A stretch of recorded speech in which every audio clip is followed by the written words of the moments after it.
So, okay, I will just start the slideshow.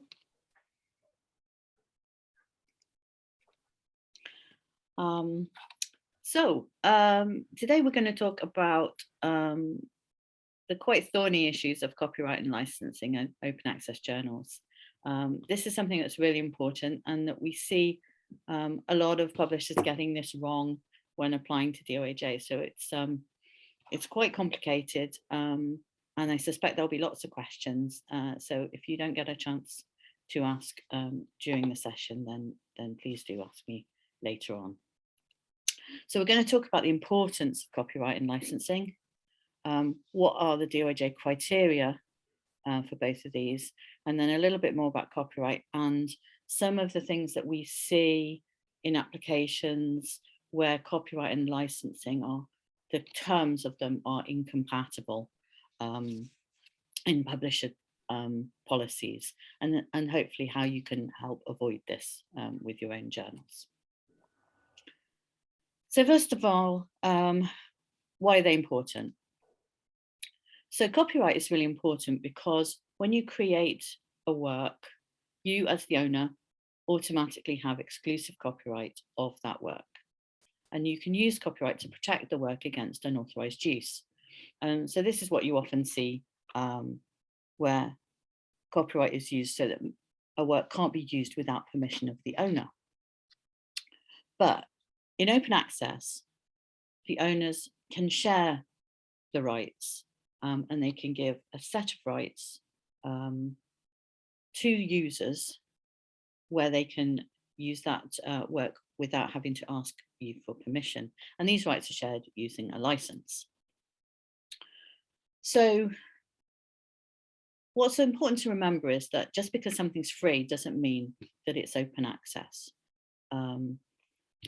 What we mean by open access is that there is free access to the content, but there are also usage rights along with that.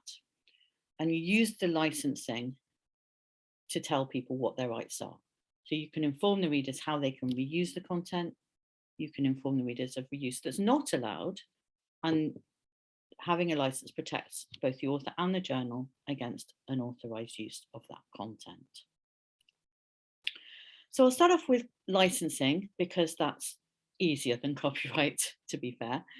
And Susan will talk a little bit more about this in a minute. So we recommend the use of Creative Commons licenses. And there's no charge for these, which is important because people often think that there is. And because they're widely used, they're easy for users to understand their rights. DOAJ will accept other licenses, but only if they have similar terms and conditions, and that those terms must be clearly stated online.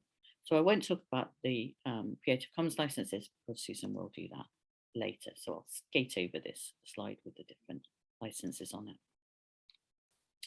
So what does DOAJ require in terms of licensing? Well, we need a journal to state on the website what the licensing terms are. So which license or licenses you are using. One important thing, and I will talk about this again later, is that the copyright notice and the publishing agreement that's signed by the authors must not conflict with the license. Often there are terms in those that contradict the terms of the license, and you need to avoid that. It's possible to apply different licenses under certain conditions. For instance, in Europe, funders often require the most liberal CC BY license, or an author's employer might have particular requirements. But the key thing to remember is even if you allow different licenses for different articles, only one license can be applied to an individual article, because that defines what can be done with the content of that article. So best practice for licensing in DOAJ is that you embed or display the licensing information in the full text, i.e. in the PDF, or you show it in the HTML page. Because this is particularly useful for PDFs when an article is downloaded and shared. So if I have an article and I email it to somebody, it's no longer associated with the website, it's a standalone document. And if it has the licensing in it, then it's clear to that user what they can do with it. So this is highly recommended, but it's not required for inclusion in DOAJ. Best practice is also that licenses allowing wide reuse, are preferred by many people in open access. And as I said, CC BY is required by a number of funders. But DOAJ doesn't tell you which license you should use, and we will accept into DOAJ journals using any of the CC licenses. And if you use more than one, this is a screenshot from our application form, and so you can select the different licenses that you will accept. So moving on to copyright, which is quite a thorny subject. So starting with the basics, the copyright is held by the owner of the work. So that's you, if you have created that work. You can't share it. So sometimes we see some journals that say, oh, the copyright is shared between the journal and the owner. That's not possible. The owner may keep the copyright, or they may transfer or license it to another person or entity. So in the past, and certainly still in the subscription journal world, publishers require copyright transfer in order to publish an article and to protect the publications from misuse, but this is not actually necessary. And for those kind of publications, you often see the words all rights reserved. But all rights reserved is never appropriate in open access, because the point of open access is free access plus rights. So you haven't reserved all the rights if you're the copyright owner. You have shared some of those rights with the end users to allow them to use that article on an open access basis. So the requirements for a journal to be in DOAJ, as I said before, the copyright notice and the publishing agreement must not conflict with the license. So make sure your terms are consistent. We often see issues with regard to the copyright notice on a website. So for instance, the website is generally the copyright of the publisher, but the articles may be the copyright of the authors or the publisher. So it should be clearly stated. And again, as I said before, the journal's copyright policy must be clearly stated online. So best practice is that authors retain copyright of their work. They give the publisher the right of first publication. Again, this is recommended, but it's not required for inclusion in DOAJ. So if it's important for you as a publisher to hold copyright, you can do that. It's also best practice that authors retain full publishing rights, which means that they grant the publisher non-exclusive rights to publish and distribute their article. The publisher can't license rights to third parties. The authors can reuse their work without any restrictions at all. And again, this is recommended, but not required for inclusion in DOAJ. So we don't tell you what your policy should be, but we tell you what best practice is, and you can follow that if you wish to, or if you have reasons that you can't follow that, then that's fine. So what that means is that there are actually three different options for copyright ownership. Copyright is retained by the authors without any restrictions. That means the authors can do what they wish with their article. Copyright can be transferred to the publisher, as in the traditional publishing way, or some rights can be transferred or licensed to the publisher. So the author retains copyright, but licenses some quite often commercial rights to the publisher. And this you see quite common with some of the big commercial publishers. And I'll talk about that in more detail in a minute. So if authors retain copyright, and full publishing rights, which is best practice. The author can use their work however they like. They're not bound by any user license or publisher terms because they are the copyright holder. If the author doesn't retain unrestricted rights, i.e. they have given some rights to the publisher exclusively, then they're bound by the terms of that agreement that they've signed with the publisher. And what it means often is that they may have no more rights to their content than an end user. So if they've signed over exclusive publishing rights to a publisher, then the authors have to use their own article under the license terms. And this is quite often a confusing situation for publishers, and we'll go into some aspects of that in a minute. So we often get applications that say that authors retain copyright without restriction, because that is the question on the DOAJ application form.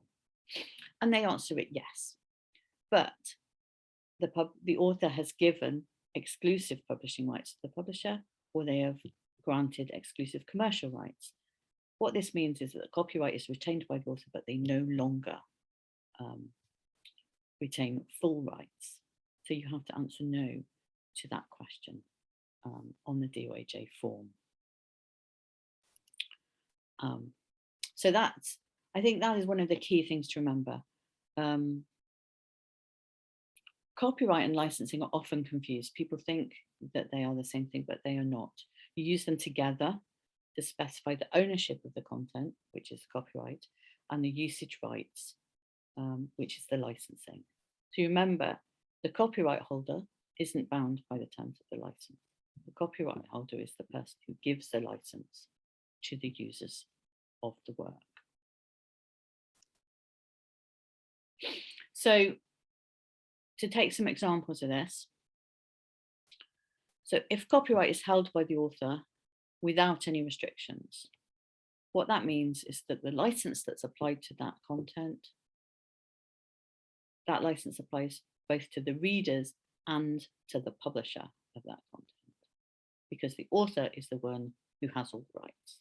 They have granted rights to the publisher to publish their content, and they've granted a license to readers for them to access that on an open access basis. If, however, the author has transferred or exclusively licensed copyright to the publisher is now the copyright owner, and the license applies still to the readers, but now it applies to the author and not to the publisher. So now the author can only do what is allowed by the license. And again, if the copyright is held by the author, but they have licensed exclusively commercial rights to the publisher, if the publisher then uses a non-commercial license, that means that the author has to abide by that license. They have given commercial rights to the publisher, so they can't use their work commercially, and that non-commercial license applies to the reader and to the author. This can be quite hard to get your head around, so it's probably a good idea to read the slides again afterwards. I know that I spend quite a lot of time explaining to some quite big publishers some of these intricacies.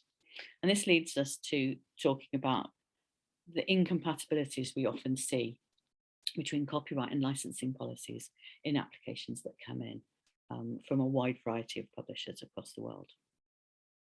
So this is one thing that we see often, particularly in America, where they have a concept of fair use, which is what use someone can make of an article without having to ask permission. So if the copyright is retained by the author, what we know from what I've just been talking about is that the author has all the rights and can use the work as they wish. But the publisher gives them a publishing agreement that says you can only use the work in the classroom, and you can only publish on a personal website or university repository. Now, the author's a copyright holder, so they can't be restricted to these fair use concepts. The author can do what they wish. So that is an incorrect restriction. That's an author has put, publisher has put in the publisher agreement, and we would go back to that publisher and say, no, that's not acceptable when the copyright is retained by the author. There's another thing that we often see, again, a restriction to fair use, where the copyright is transferred to the publisher. In this case, the publishing agreement says the same things, but fair use is something that's allowed in any publication, particularly in the US, not just open access. By saying that the author is only allowed to do these things, that is a restriction on top of the Creative Commons license. And if copyright is transferred to the publisher, the author may use the work according to the license, just like any other user. They can't be restricted even more than other users. And we do see this happening.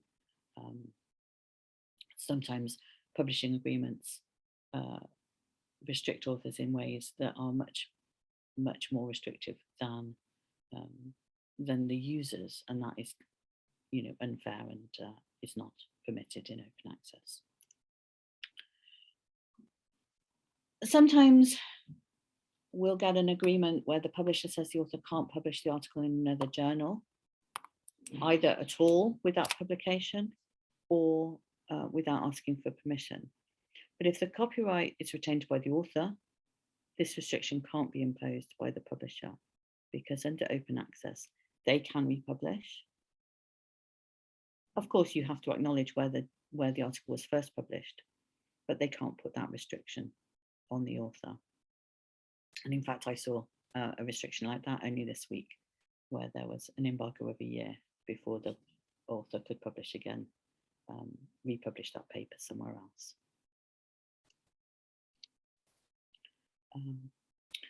And in a similar case, where the publisher says that there's no use of the published work without permission, obviously, even if copyright is transferred to the publisher, the author can use the work according to the license. And if they're using the work under the terms of that license, there is no need to ask permission. This is often seen in agreements where the publisher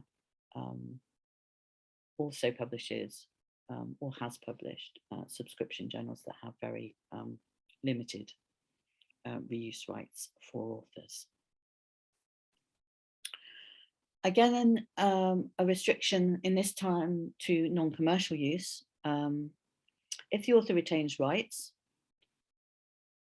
that means they can do anything that they want with their paper. Sometimes a publisher will say, oh, well, I've put a non-commercial license on this, and the author is only allowed to use the work non-commercially. That's not correct, because the author has all the rights. They use the work how they wish because the license doesn't apply to them. The license applies to the users. They can't use it commercially. But if unrestricted rights are retained by the author, they can use it commercially if they wish. Another restriction in regard to commercial use, which sadly we do see quite often, is that the publisher publishes the article under a CC BY license, but then the agreement with the author says that the author can't use the work commercially. Well, a CC BY license allows anyone to use the work commercially, so you cannot restrict the author more than you restrict the end user, so that is not acceptable. And I have workmen outside the house, so I hope it's not too noisy in the background. Again, we see a lot of conflicting information on journals where the website has a nice copyright notice that says authors retain copyright, but then they have a copyright transfer agreement where the copyright is transferred. So obviously you can't have both of these things. You can have one or you can have the other, but you can't have both. So ensure your copyright information is correct and consistent. That is a key point to take away from today. So these are common reasons for rejection of journals from DOAJ. And if you were at the first webinar in this series, where we talked about the process for applying to DOAJ, when you've applied, the first stage after application is that your application is reviewed by our triage team. And there are a number of things that they look at, and the journal will get rejected very early on if these things are not correct, like there's no ISSN or it's not registered. And one of these is if they find that there's no licensing information on the journal website, then your application will be rejected immediately. If you pass the triage stage and you go to full review by one of our editors, there are, again, a number of reasons why journals might be rejected, but there are 3 here that are in bold that relate to what we're talking about today. So if your licensing or your copyright policy is unclear, so for instance, you have one license in on your licensing or copyright notice and a different license on an article, or your policies are incompatible, or you publish full text articles with an all rights reserved notice on, those are all grounds for rejection because those things are not acceptable in open access. There is some help available because this is really complicated, and we understand that. There's some information on the DOAJ Guide to Applying, which I hope is helpful. Obviously, I hope this has been helpful too. There's a Creative Commons license chooser where you can choose the most appropriate license, but I'll leave that discussion with Susan. And if you have specific questions relating to DOAJ, then obviously you can contact us at our help desk. So it's a bit of a quick review through this, but hopefully it's helpful, and obviously we'll be able to answer questions if there are any. Thank you very much. Stop sharing.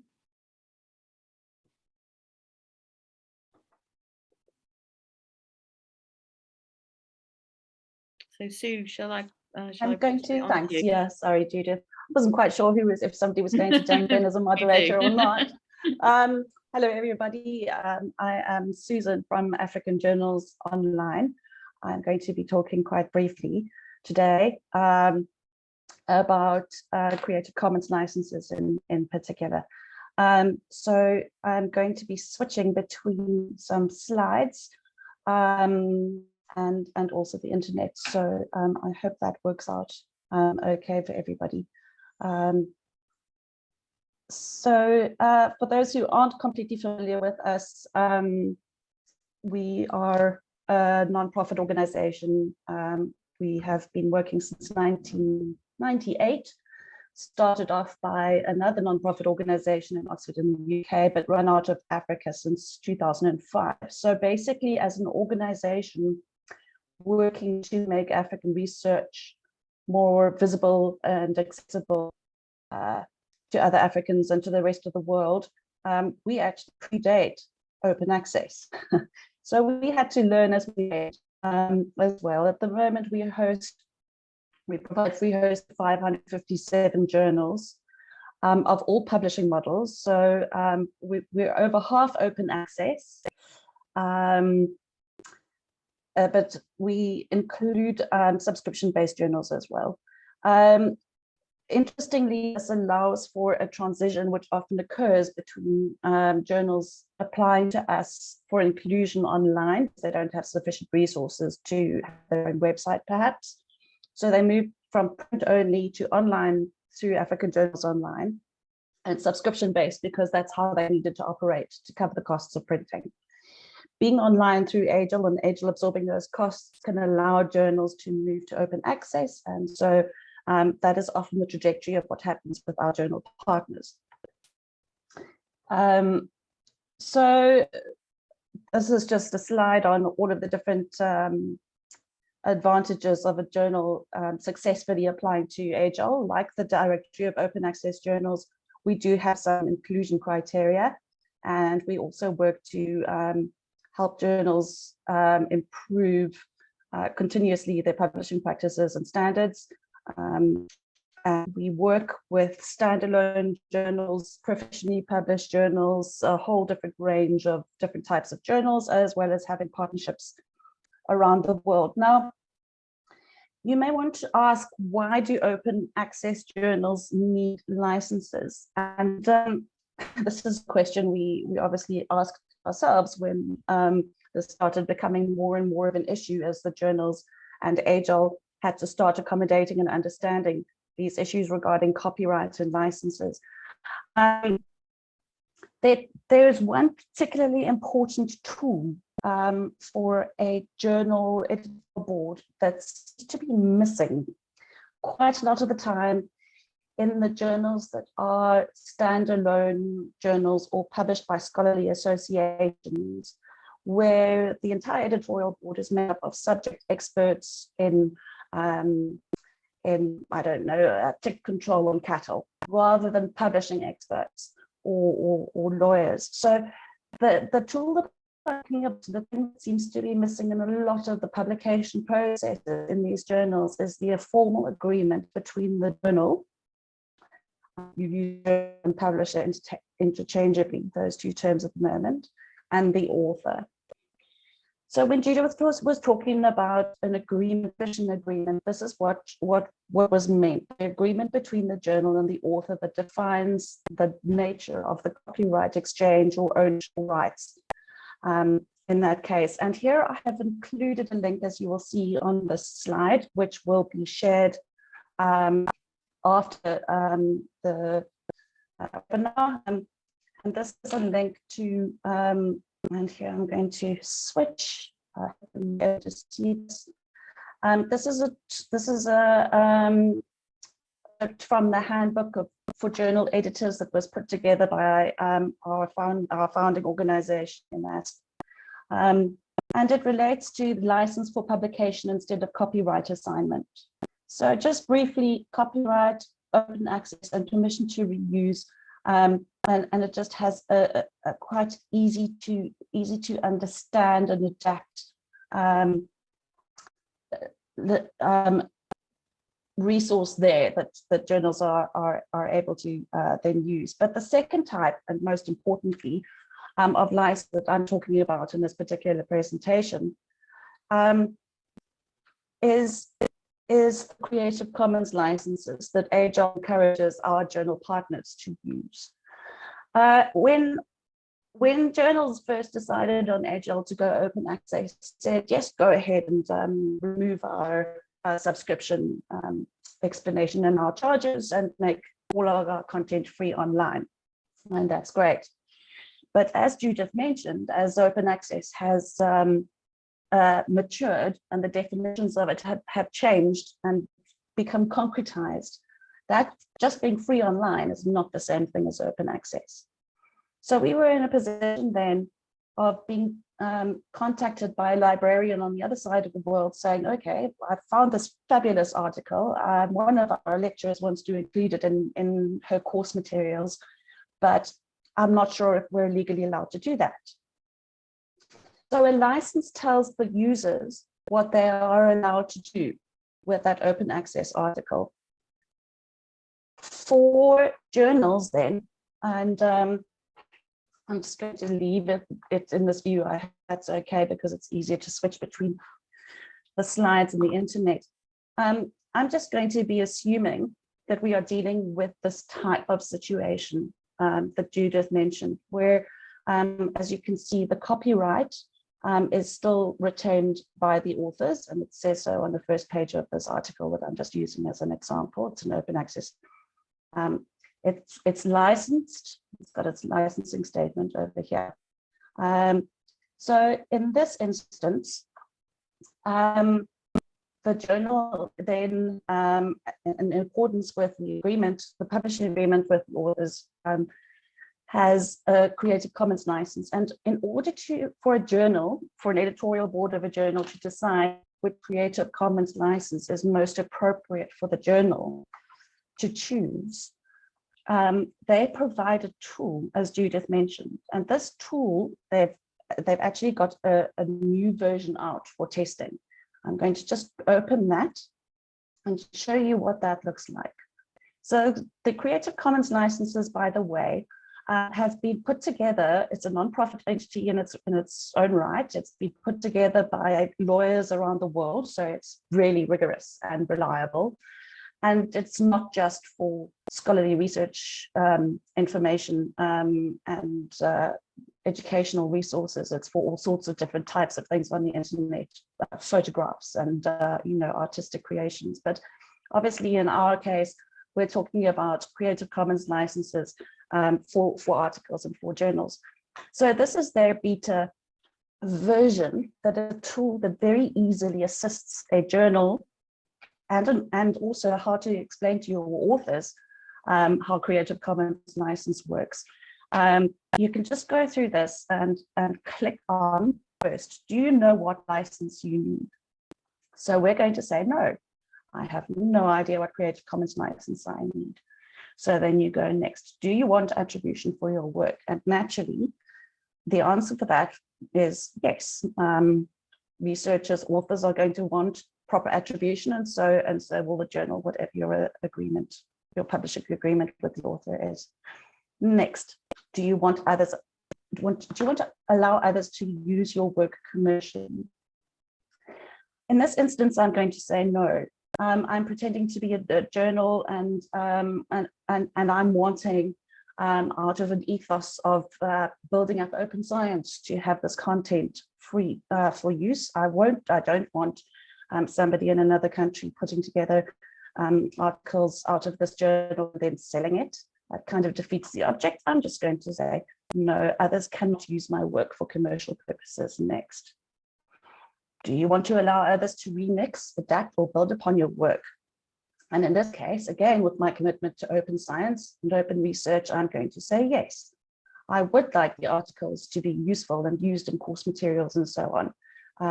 The authors have agreed with me that they want their database to be open access and be usable by other researchers as well. Fantastic. I'm going to say yes to that. Next.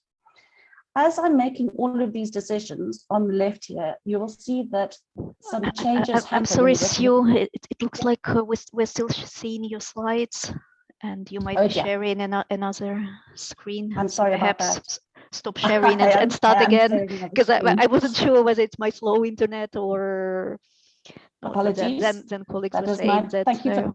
Thank you for telling me. I thought I was happily sharing the Creative Commons. No, website. we still saw you how to choose an OR license slide. Okay, let me get back to where I need to be. Thank you for that interruption very much. Opening up. I should see the correct screen now. Can you see the license chooser? Yes, now it's correct. Great. Thanks a lot. Thank you so much. Thank you so much for letting me know. So the license chooser in each stage, here I will say no. Each time I make a decision in the questionnaire on the left, it comes up with a recommended license on the right-hand side. That is the legal and applicable license on the basis of the decisions that you make in the questionnaire on the left of this page. I do want attribution for my work. I do not want to allow commercial. I do want remixing. Yes, others, and this is where I was up to in terms of the presentation beforehand. Do I want to allow others to share adaptations of the work under any terms? Actually, no. I would like this journal to allow reuse and adaptation, but they must use the same Creative Commons license as the one that our journal is applying in agreement with the author. Next, confirm that CC licensing is appropriate. As the journal, or as the copyright holder, I have the authority to license the work I've read and understood. I understand that CC licensing is not revocable. Once a license is attached to a particular article before publishing or during publishing, you can't go back on that. There's a permanent license that is attached to that. And here you can see on the right-hand side, the license that you have chosen that fits with those relatively straightforward questions on the left. It explains exactly what it is, and it shows that you can put it into rich text format. It shows the code if you want to add it to a website. And most importantly, what it does is it allows you to insert it in a hard copy onto the front page of your article. So going back to that, here we go. This is what the chosen Creative Commons license looks like in an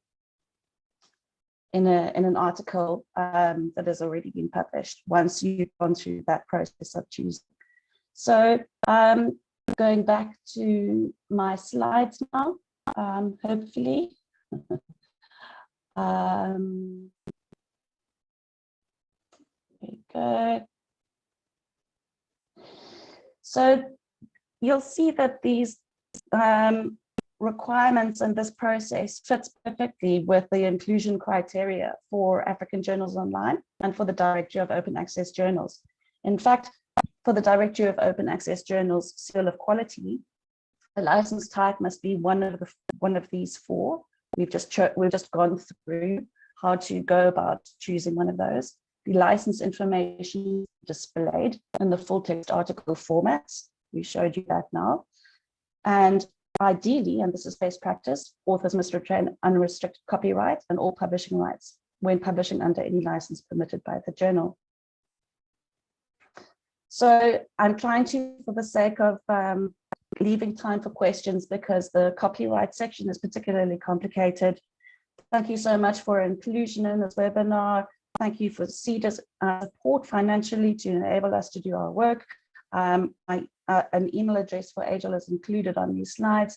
Please do go ahead and ask any questions. We will probably be replying in English in the chat section or the Q&A section of the webinar during the French part of this webinar, which will now be continued, I think, by Kamal and Tom.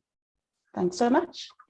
Thanks a lot, Sue and Judith. It was very useful. I think we still have about 5 minutes for questions, so let's try to take some of them. And the first ones are about all rights reserved meaning, and Judith explained it a lot in her presentation, so perhaps you could just check her slides, but basically it means copyright protected and no additional uses are allowed there. Then there was a question about DOAJ delisting, and that's what we addressed in previous webinar, and we might, like if there is time, perhaps Tom or Judith could answer in writing. But I would like to take Francisca's question, which is it possible to change the license after initial publication, for example, CC BY 3.0 to 4.0, or set license for back issues if at the time of submission no license was used?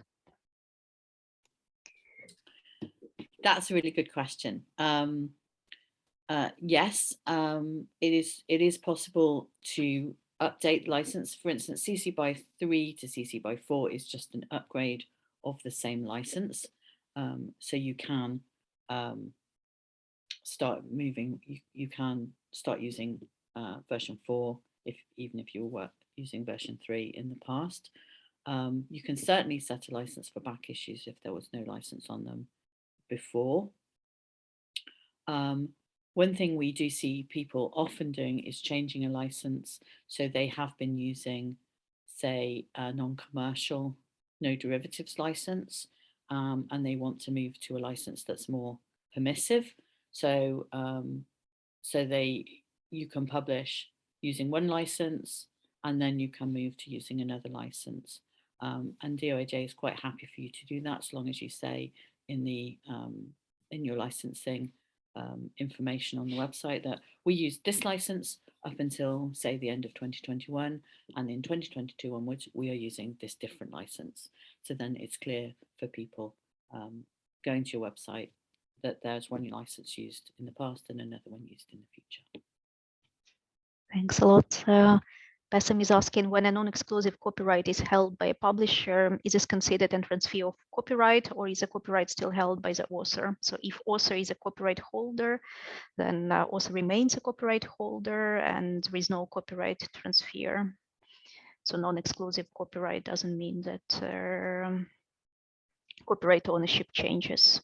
Author remains a copyright holder. Then there is a long question from Jamal, and maybe we'll have to answer it in writing because it's an issue which is a little bit broader than just copyright. And then Theodosia has a clarification question: who determines the license? Is it the copyright holder or the creator of the work? Well, usually when you're publishing an article, the journal will have a policy as to what license they use. So, so if you're publishing with a journal that says we publish using this license, then that would be the license that is used for that paper. Sometimes, as I said, there'll be a choice of licenses. So a journal may say, well, we publish content and the author can choose which license that they use.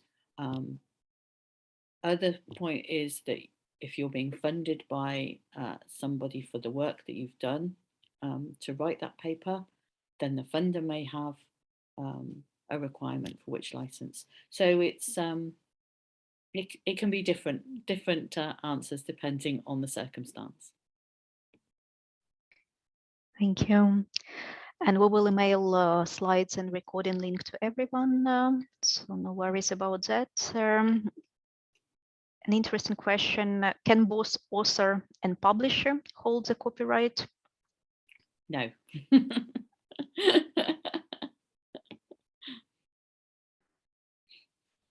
And then it's not a requirement to be listed in DOAJ to include the license in a PDF, but like Judith explained, it's really better if you include the license in a PDF, because then if a PDF is shared, everyone could see the copyright status.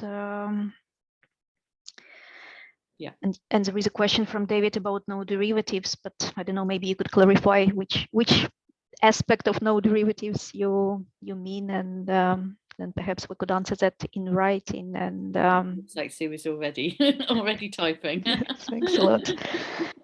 Then I'm afraid we'll have to hand it over to Kamel and Tom for the French part. But please, colleagues, if you still have questions in English, keep writing them in the chat, and Judith and Sue will answer them. So over to you, Kamel and Tom, and I'll stop with my bad French. OK.